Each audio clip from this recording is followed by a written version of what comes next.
ইন্দিরা গান্ধী হসপিটালে paramedical staff নিয়োগের নতুন বিজ্ঞপ্তি প্রকাশিত হয়ে গেছে, যেখানে আপনাদের নার্সিং অফিসার সহ বেশ কিছু প্যারামেডিক্যাল পদের জন্য এখানে রিক্রুটমেন্ট চলে এসছে। আপনারা এখানে কারা কারা আবেদন করতে পারবেন, কিভাবে আবেদন করতে হবে, সমস্ত ডিটেলস অফিসিয়াল বিজ্ঞপ্তির মাধ্যমে আপনাদের সাথে একদম স্টেপ বাই স্টেপ আলোচনা করেছি। অবশ্যই ভিডিওটিকে স্কিপ না করে দেখুন। যারা যারা চ্যানেলে নতুন রয়েছেন চ্যানেলটিকে সাবস্ক্রাইব করে পাশের বেল আইকনটিকে অন করে রাখুন নিত্য নতুন লেটেস্ট আপডেট পাওয়ার জন্য। চলুন অফিসিয়াল বিজ্ঞপ্তিতে গিয়ে জেনে নেওয়া যাক কী কী ডিটেলস বিজ্ঞপ্তিতে বলা হয়েছে। টেলিকমিউনিকেশন কনসালটেন্ট ইন্ডিয়া লিমিটেডের সেই অফিসিয়াল বিজ্ঞপ্তি আপনারা এখন অনস্ক্রিন দেখতে পাচ্ছেন। প্রথমেই এখানে বলা হয়েছে এটা কন্ট্রাকচুয়াল ভ্যাকেন্সি, যেখানে আপনাদের প্লেস অফ পোস্টিং কোথায় দেওয়া হবে, ইন্দিরা গান্ধী হসপিটাল দ্বারকা নিউ দিল্লিতে আপনাদের প্লেস অফ পোস্টিং দেওয়া হবে। লাস্ট ডেট অফ সাবমিশনটা উল্লেখ করেছে 13ই সেপ্টেম্বর অবধি এখানে আবেদন করা যাবে। যেখানে কী কী পোস্ট রয়েছে নিচে উল্লেখ করেছে, সমস্ত ডিটেলসগুলো এবার একে একে আমরা দেখব। প্রথম পোস্ট রয়েছে নার্সিং অফিসার, অনেকগুলি ভ্যাকেন্সি রয়েছে দেখতে পাচ্ছেন, টোটাল 152টি। আনরিজার্ভদের জন্য 56, ওবিসি এনসিএলদের জন্য 41, এসসি 22, এসটিদের জন্য 11, ইডাব্লিউএস 15 এবং পিডাব্লিউবিডিদের জন্য 7টি। টোটাল 152টি সমস্ত ক্যাটাগরি মিলিয়ে এখানে ভ্যাকেন্সি বেরিয়ে এসছে। কারা কারা আবেদন করতে পারছেন, বিএসসি নার্সিং ক্যান্ডিডেট আপনারা যদি হয়ে থাকেন আবেদন করতে পারবেন। এছাড়া পোস্ট বেসিক বিএসসি প্রার্থী হলেও আপনারা এখানে আবেদন করতে পারছেন। বিএসসি নার্সিং রেগুলার কোর্সের ক্যান্ডিডেটরাও আপনারা এখানে আবেদন করতে পারবেন।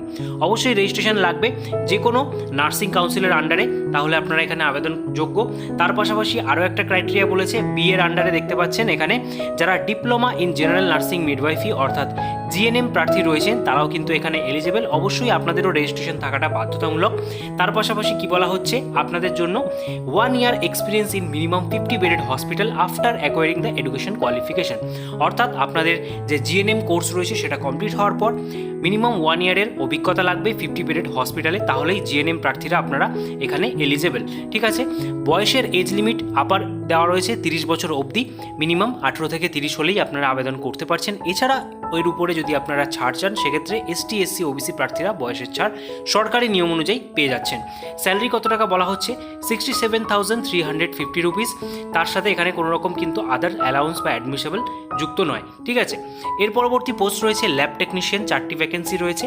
BSc medical lab technology or matriculation অথবা higher secondary or senior secondary with science থাকলে আবেদন করা যাবে। Diploma in MLT from recognise institution, এই দুটো ক্রাইটেরিয়া ম্যাচ করলে আবেদন করতে পারছেন। 27 বছরের মধ্যে প্রার্থীর বয়স হতে হবে। তার সাথে 3 ইয়ার্সের এক্সপিরিয়েন্স লাগছে, যেখানে 43,800 আপনাদের স্যালারি দেওয়া হবে। পরবর্তী পোস্ট ল্যাব অ্যাসিস্ট্যান্ট, একটি ভ্যাকেন্সি রয়েছে, যেখানে matriculation or higher secondary with science থাকলে আবেদন করা যাবে। ডিপ্লোমা চাওয়া হয়েছে। এছাড়া 10+2 উইথ ভোকেশনাল কোর্স থাকলেও আপনারা আবেদন করতে পারবেন, কোনো রকম অভিজ্ঞতা লাগছে না।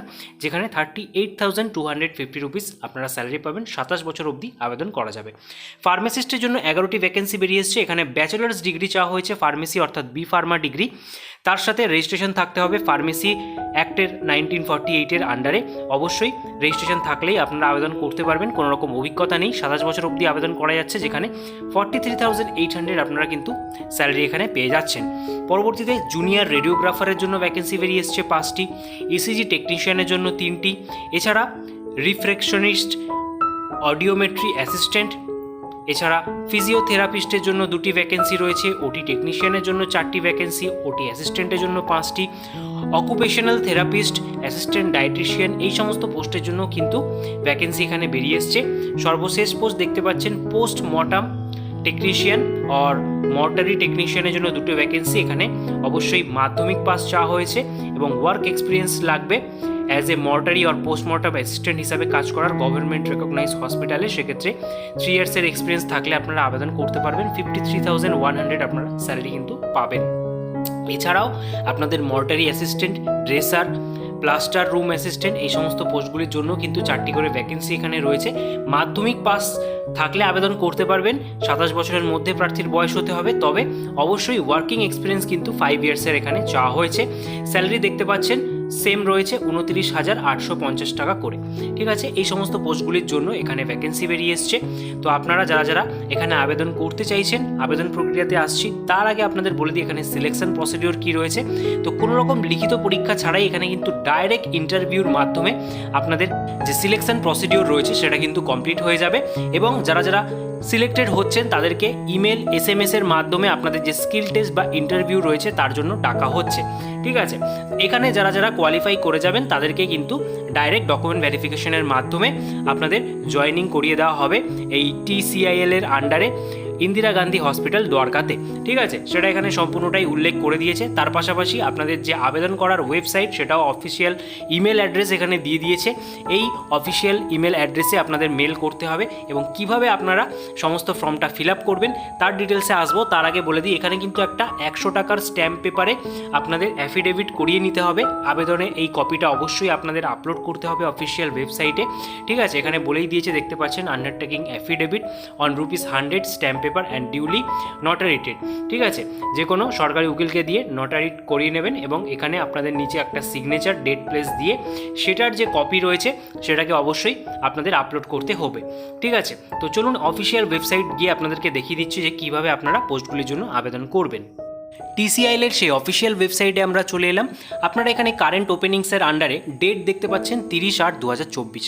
তার পাশেই রয়েছে একটি অ্যাডভার্টাইজমেন্ট, যেটা আপনাদের সামনে সম্পূর্ণটাই আলোচনা করলাম। এর পাশেই আপনারা ডিটেলসের আন্ডারে লক্ষ্য করুন, এখানে দেওয়া রয়েছে application for nursing officer, lab technician, lab assistant. এইভাবে পরপর যে সমস্ত পোস্টগুলি আপনাদের সামনে আলোচনা করলাম সমস্ত পোস্টের অ্যাপ্লিকেশন ফরম্যাট কিন্তু এখানে উল্লেখ করা রয়েছে। এখান থেকে আপনারা যেই পোস্টের জন্য আবেদন করতে চাইছেন সেই পোস্টের উপরে আপনাদের ক্লিক করতে হবে। তো এখানে নার্সিং অফিসার পোস্টের জন্য যারা আবেদন করতে চাইছেন সবথেকে বেশি ভ্যাকেন্সিই রয়েছে আর নার্সিং অফিসারের জন্য, তো আমি সেটাই দেখাচ্ছি। তো এখানে আপনাদের সিম্পলি ক্লিক করে দিতে হবে। ক্লিক করা মাত্রই কিন্তু আপনাদের পরবর্তী একটি পেজে রিডাইরেক্ট করা হবে।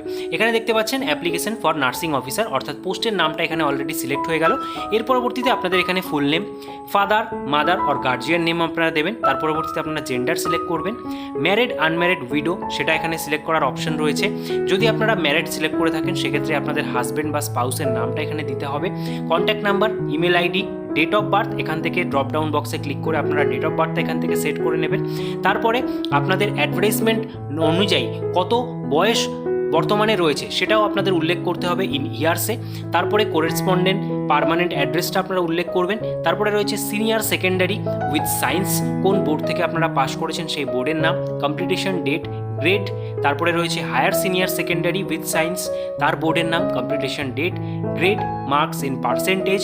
তারপরে রয়েছে গ্র্যাজুয়েশন ইন নার্সিং, তারপরে university institute, graduation completion date, grade. এইভাবে করে সমস্ত আপনাদের যে এডুকেশন কোয়ালিফিকেশনের ডিটেলসগুলো রয়েছে সেগুলো আপনারা step by step fill up করার পর এখানে দেখতে পাচ্ছেন register as a nurse or nurse midwifery, এটা কিন্তু অবশ্যই আপনাদের এখানে উল্লেখ করতে হবে ইয়েস। তারপরে তার নাম্বার, তার ডিটেলস দেওয়ার পর এখানে আপনাদের যদি যিনি জিএনএম প্রার্থী হয়ে থাকেন সেক্ষেত্রে সেটা এখানে আপনারা উল্লেখ করবেন। তার কমপ্লিটেশন ডেট কী রয়েছে, গ্রেড, পার্সেন্টেজ, ক্যাটাগরি আপনারা তার পরবর্তীতে উল্লেখ করতে পারেন।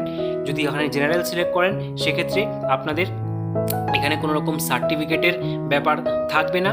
এছাড়া যদি আপনারা ST/SC উল্লেখ করেন সেক্ষেত্রে কিন্তু আপনাদের এখানে সার্টিফিকেটের যে ব্যাপারটা সেটা কিন্তু থাকছে, এখানে আপনাদের সেই কপিটা দিতে হবে।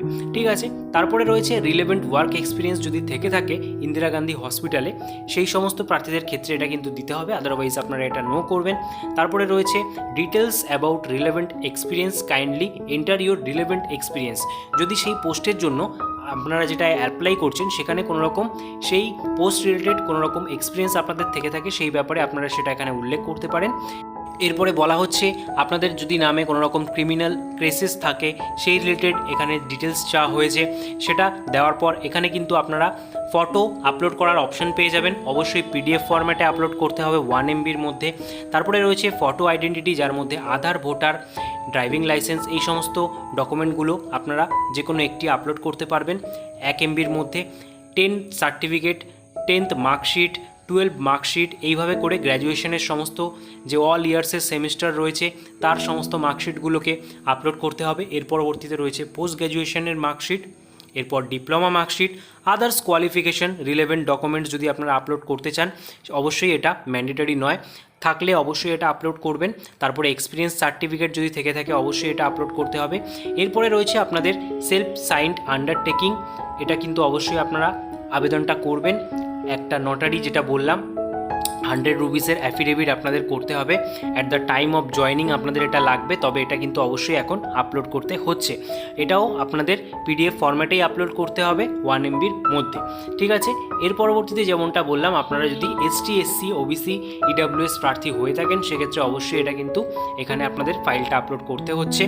এছাড়া পিডাব্লিউবিটি ক্যাটাগরির জন্য এখানে সার্টিফিকেটের বিষয়টা রয়েছে, ঠিক আছে।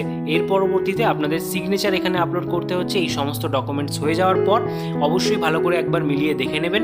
সমস্ত কিছু ঠিকঠাক থাকলে আপনারা এখানে সিম্পলি সাবমিট অপশানে ক্লিক করে দিলেই আপনাদের যে ফর্ম রয়েছে সেটা কিন্তু সাবমিট হয়ে যাবে।